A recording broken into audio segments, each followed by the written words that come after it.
राज्य बीजेपी किए हेबे मंगुआल आसंता कालीठू आरंभ हेब निर्वाचन प्रक्रिया।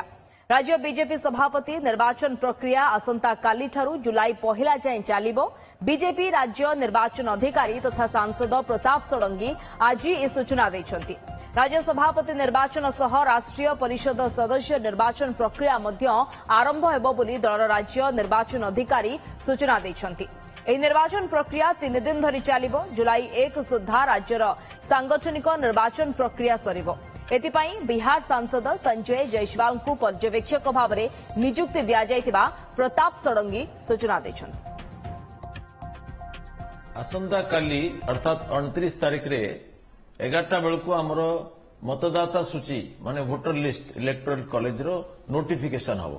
12टारू 2टा भितरे मतदाता सूची रे जदि कार्य कोनसे आपत्ति अभियोग थाए ताको ग्रहण करा जिवो एवं निराकरण करा जिवो। 2टारू 5टा भितरे फाइनल वोटर लिस्ट पब्लिश हबो।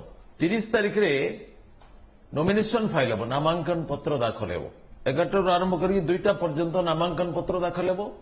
2टारू 3टा भितरे यार आपत्ति निराकरण और जांच हेबो। 4टा बेले फाइनल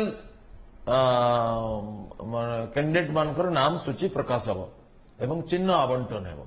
1 तारिख दिन 10टारू 12टा भितर जदि दरकार हुए मतदान हो एकाधिक प्रार्थी हेले एवं 12:30 रे अंतिम निर्णय घोषणा हो, फलाफल घोषणा हो।